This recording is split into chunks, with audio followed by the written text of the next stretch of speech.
O aroma de lavanda e de fermento quente pairava no ar, perfeito e intenso. Minha padaria, de Gilded Krum, finalmente estava aberta.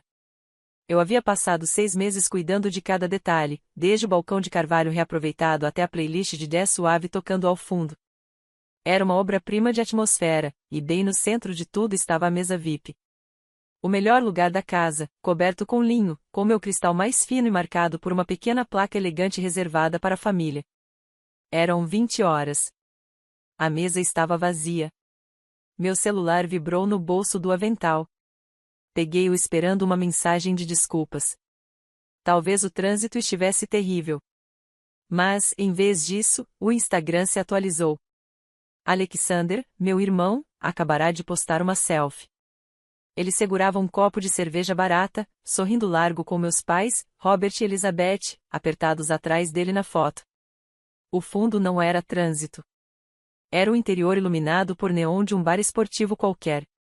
A legenda dizia: aqui é onde acontecem as coisas de verdade. Grandes coisas vindo em breve. Fiquei olhando para a tela. O contraste era cortante. Eu tinha construído um santuário de elegância e sabor. Lá estavam eles, comemorando a mediocridade sob luzes fluorescentes. Eles não estavam atrasados. Não estavam perdidos. Eles haviam escolhido não vir. E a percepção disso não caiu com o peso da tristeza. O som ecoou como o clique de uma trava se fechando. Deixe um comentário dizendo de onde você está ouvindo e que horas são aí agora. Adoraria saber quem faz parte da nossa comunidade. Meus olhos permaneceram secos. Um padeiro sabe que excesso de umidade arruína a crosta, e aquela noite exigia precisão absoluta. Caminhei até a mesa VIP, peguei a placa de reservado e a quebrei limpa ao meio. O som foi pequeno, mas parecia um tiro. Varri a sala com o olhar e avistei um casal jovem esperando perto da porta, com expressão esperançosa. Acenei para que viessem até mim. Esta mesa está aberta, disse, com a voz firme. Tem a melhor vista da casa. Enquanto eles se sentavam, radiantes, peguei meu celular mais uma vez. Não abri o Instagram. Abri minhas mensagens. Digitei uma frase para meu pai: mesa aberta para clientes pagantes. Não se preocupe em vir. Coloquei o telefone no silencioso e voltei para a cozinha. Pelo resto da noite, não pensei neles. Pensei na massa. Pensei na temperatura dos fornos. Pensei no sorriso de um cliente ao morder um pão oxala fresquinho. Concentrei-me no trabalho. Isso era algo que minha família nunca entendeu. Eles viam o Gilded Krum como um passatempo fofo, algo que eu fazia enquanto Alexander estava ocupado sendo um visionário. Mas isso não era um hobby. Eram 15 anos de despertadores 4 da manhã. Eram queimaduras nos braços e farinha nos pulmões. Eram todas as férias de família perdidas porque eu trabalhava turnos duplos em uma padaria comercial para economizar cada centavo. Alexander nunca havia feito um turno duplo na vida. Ele estava sempre criando ideias. Sempre fazendo contatos. Ele era o garoto dourado com grandes sonhos e conta bancária vazia. E eu era a rede de segurança. Eu era quem pagava pelo hosting do site dele quando ele esquecia. Eu era quem comprava mantimentos quando o capital dele estava preso. Eu era quem ouvia suas apresentações por horas, acenando e sorrindo enquanto meus próprios sonhos acumulavam poeira. Meus pais o incentivavam, é claro. Chamavam-no de gênio. Chamavam-me de confiável. Morgan é tão estável, minha mãe dizia, como se estabilidade fosse um prêmio de consolação por ser entediante. Eles não viam o fogo necessário para ser estável. Não viam a coragem necessária para economizar $50.000 com o salário de padeiro. Eles só viam uma conta bancária que podiam acessar quando a última empreitada de Alexander inevitavelmente quebrasse. Mas naquela noite, o banco estava fechado. Hoje à noite, eu não era o plano B. Eu era o evento principal, e eles tinham perdido isso. À meia-noite, a padaria estava vazia. A equipe já havia ido para casa. Tranquei a porta da frente e apaguei as luzes. No silêncio, conferi meu celular, 19 chamadas perdidas, 14 mensagens, todas do meu pai. Não li nenhuma. Apenas olhei para a tela, sentindo o peso do silêncio. Não era solidão. Era paz. Pela primeira vez na minha vida, eu não estava esperando que eles me validassem. Eu mesma havia me validado, e isso era algo perigoso para o bode expiatório fazer. Na manhã seguinte, o sino acima da porta tocou. Não precisei olhar para saber quem era. Os passos pesados e autoritários denunciavam sua presença. Meu pai, Robert, entrou como se fosse dono do lugar. Vestia sua camisa polo casual de trabalho, o uniforme que usava quando queria parecer importante sem realmente fazer nada. Ele não olhou para os doces. Não olhou para a decoração. Olhou direto para mim, os olhos procurando fraqueza. Noite difícil? Perguntou, encostando-se no balcão. Vi que você ainda estava aqui tarde. Eu estava trabalhando, respondi, limpando a máquina de café expresso. Algo que você deveria tentar alguma vez, riu, soltando um ar de desprezo. Sempre com essa atitude, Morgan. Olhe sobre a noite passada. Não queríamos perder a inauguração, mas Alexander tinha uma oportunidade enorme. Alguns investidores anjo estavam naquele bar. Tínhamos que apoiá-lo. Era networking. Networking em um bar esportivo durante os playoffs, eu disse, seca. Parece produtivo. É estratégico, ele retrucou. Alexander está construindo algo grande, um aplicativo que vai revolucionar a economia de bicos. Mas, para chegar ao próximo nível, ele precisa de capital. Capital sério. Ele fez uma pausa, esperando que eu perguntasse quanto. Não perguntei. Continuei limpando. Morgan, escute, ele continuou, a voz caindo em um sussurro conspiratório. Estamos conversando. Sua padaria vai bem, claramente, mas é fichinha comparada ao que Alexander está construindo. Achamos que é hora de você diversificar. Precisamos que você invista $50.000 na empresa dele.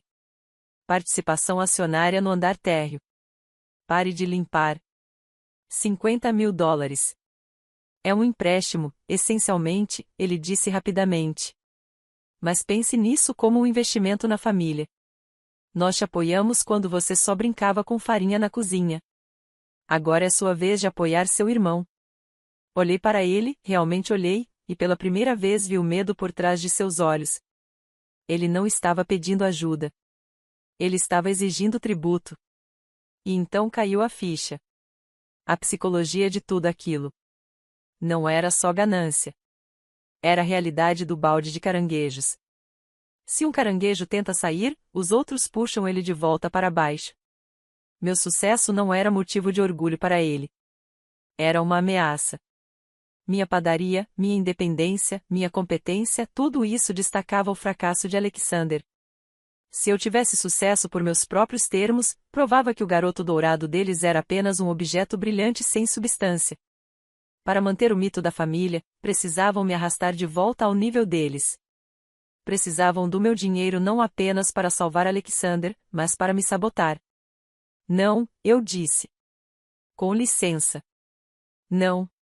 Repeti, com a voz calma. Não vou investir e não vou emprestar. O banco está fechado, pai. O rosto dele escureceu. A máscara de pai preocupado caiu, revelando o valentão por baixo.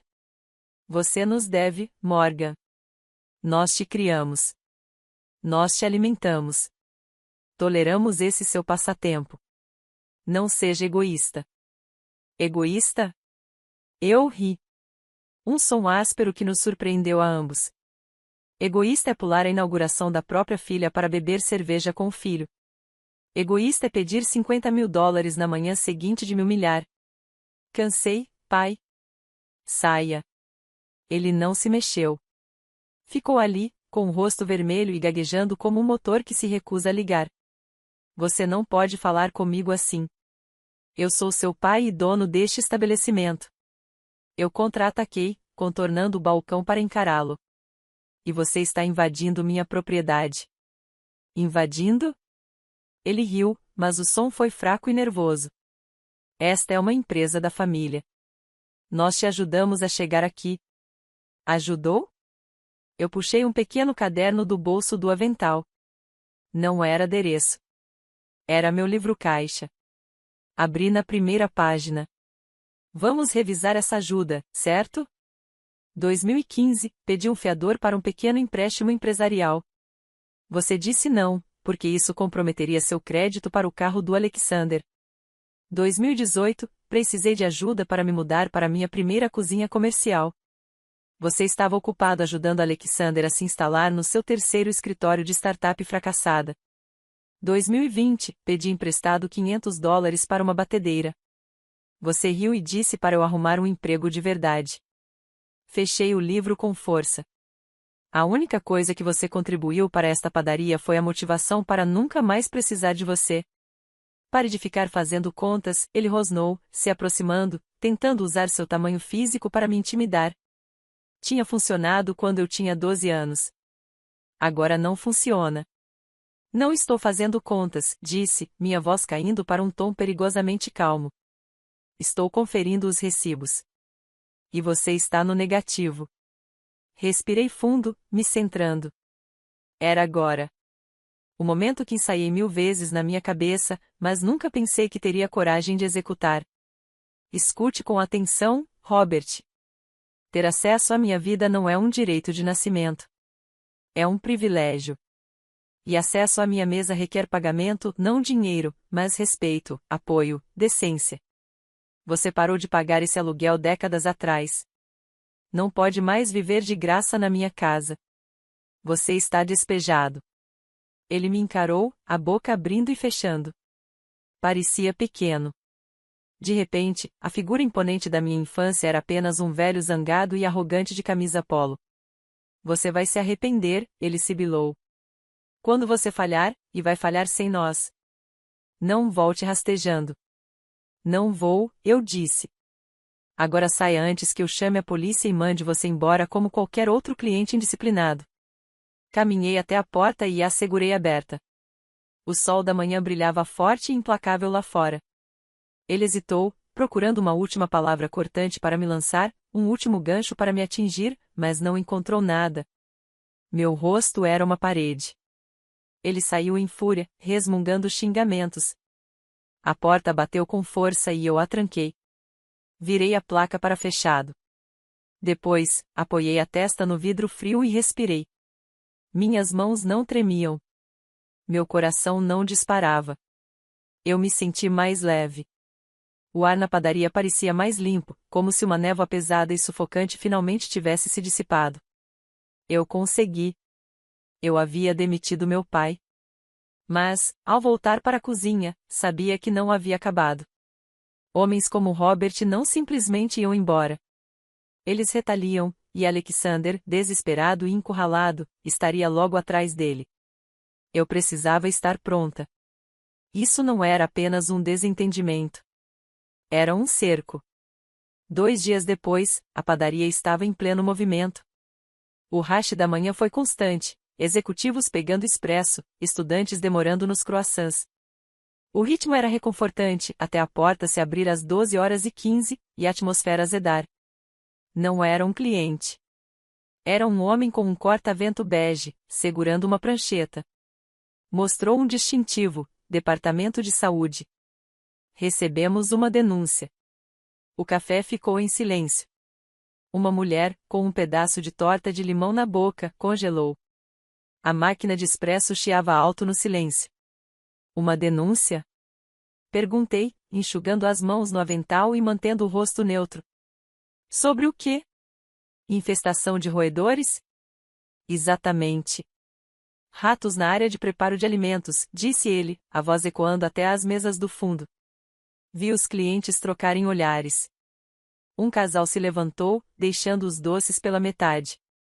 A humilhação queimava no meu peito, mas eu engoli em silêncio. Isso é absolutamente falso.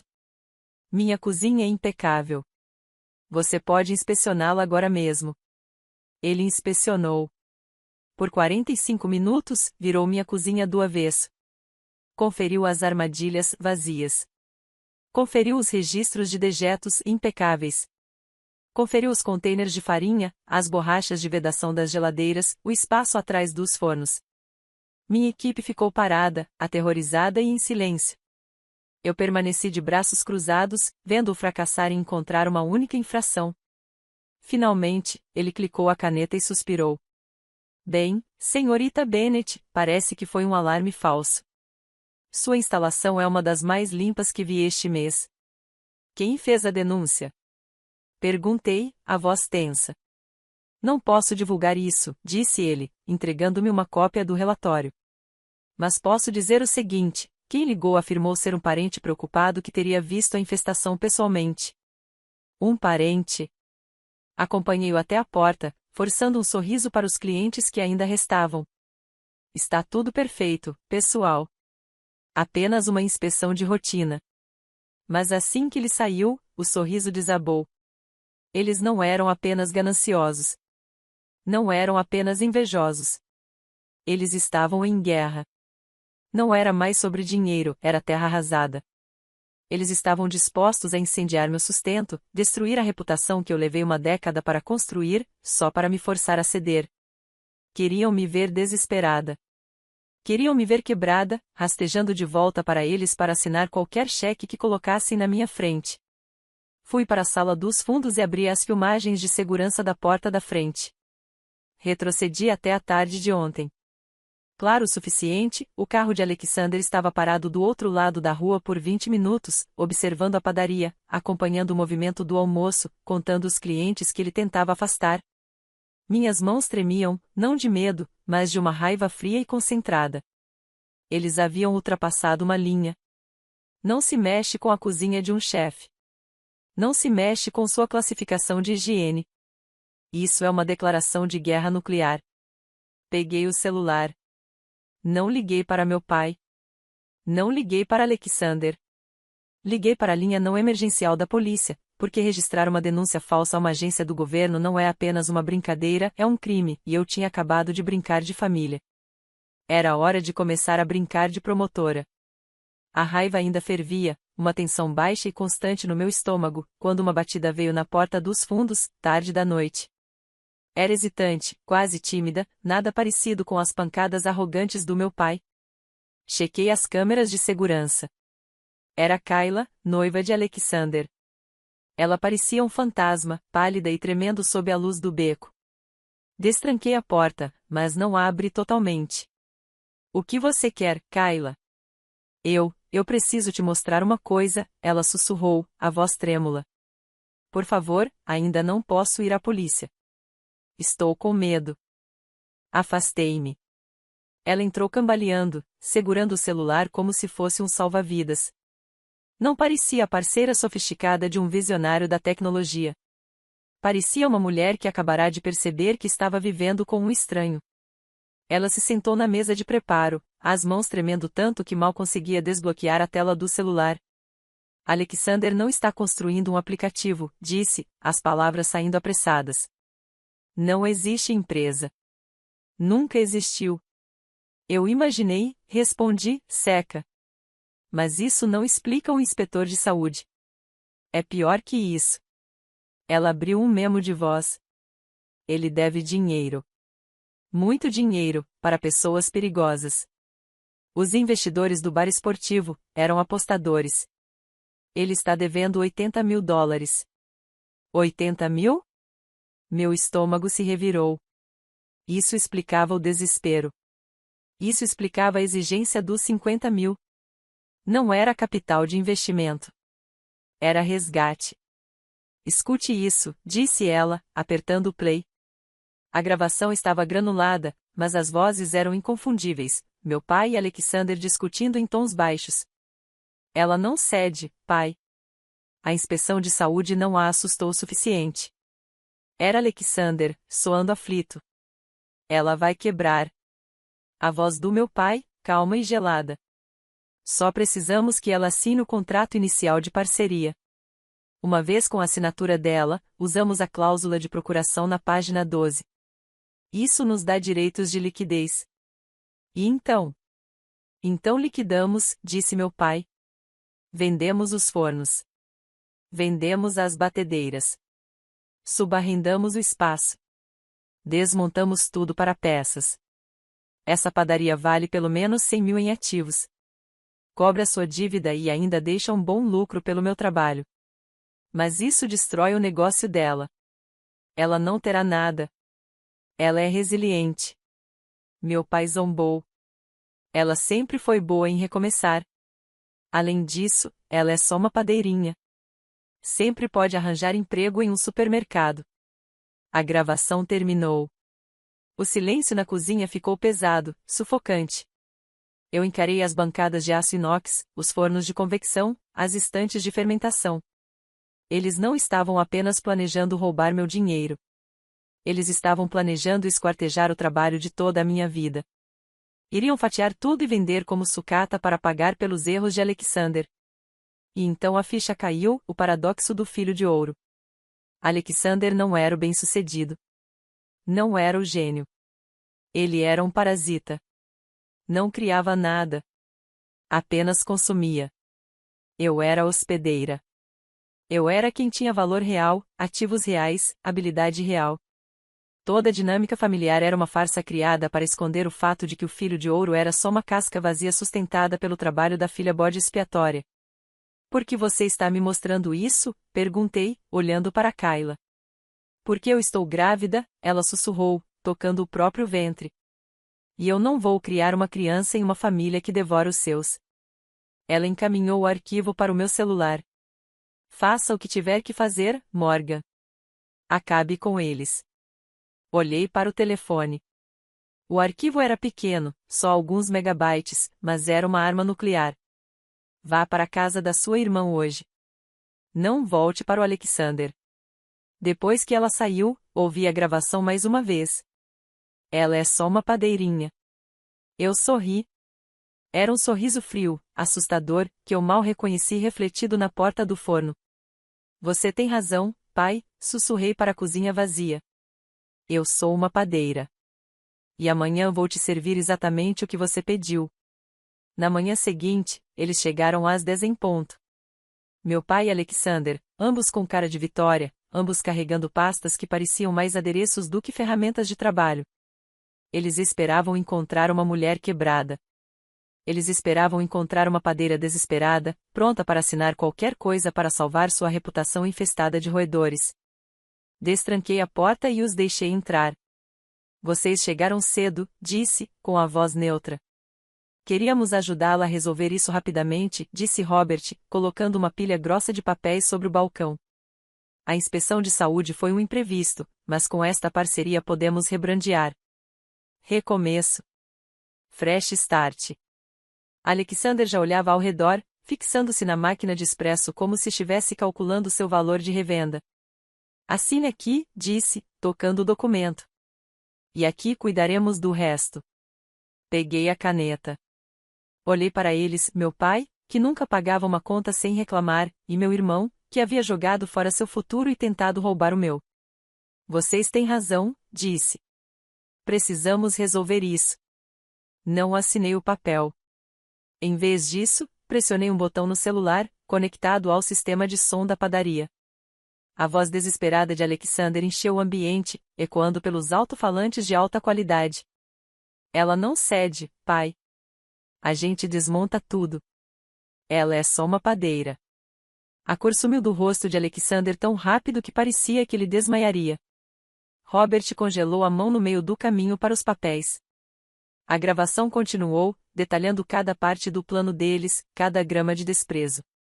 Quando terminou, o silêncio foi absoluto. Você nos gravou? Robert sussurrou, a voz trêmula. Kayla gravou vocês, corrigi. E ela me entregou.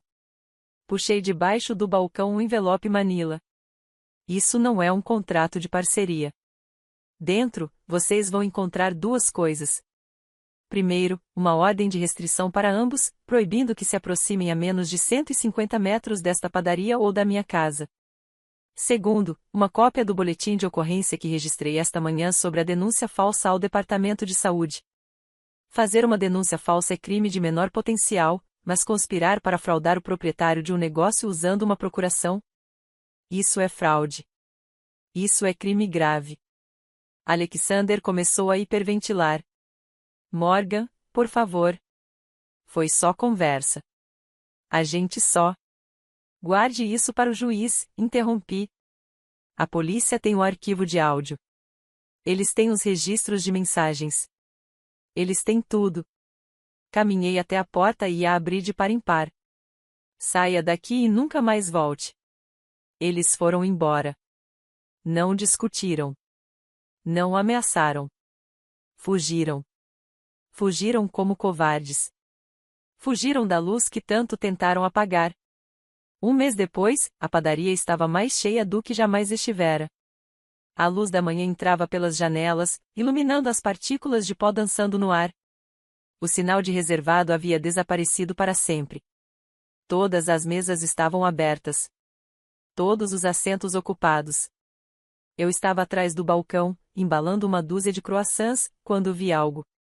Um cliente havia deixado uma nota de $20 sobre o balcão, e por baixo dela havia um guardanapo com um recado. Não era qualquer cliente.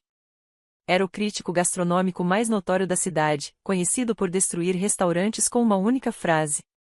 Peguei o guardanapo. Em tinta azul, 5 palavras. Integridade tem melhor sabor que tudo. Ao lado, um cheque de $2.500. Uma gorjeta. Olhei para cima, mas ele já havia ido embora. Olhei ao redor para minha equipe, minha chefe de padeiros rindo com uma cliente fiel, meu barista aperfeiçoando um coração em latte artigo. Era isso. Essa era a família que eu havia construído. Não de sangue, mas de farinha, açúcar e respeito mútuo. Eu não perdi uma família. Ganhei minha liberdade. Se você já precisou construir sua própria mesa porque sua família não lhe deu um lugar, compartilhe esta história. Você não está sozinho.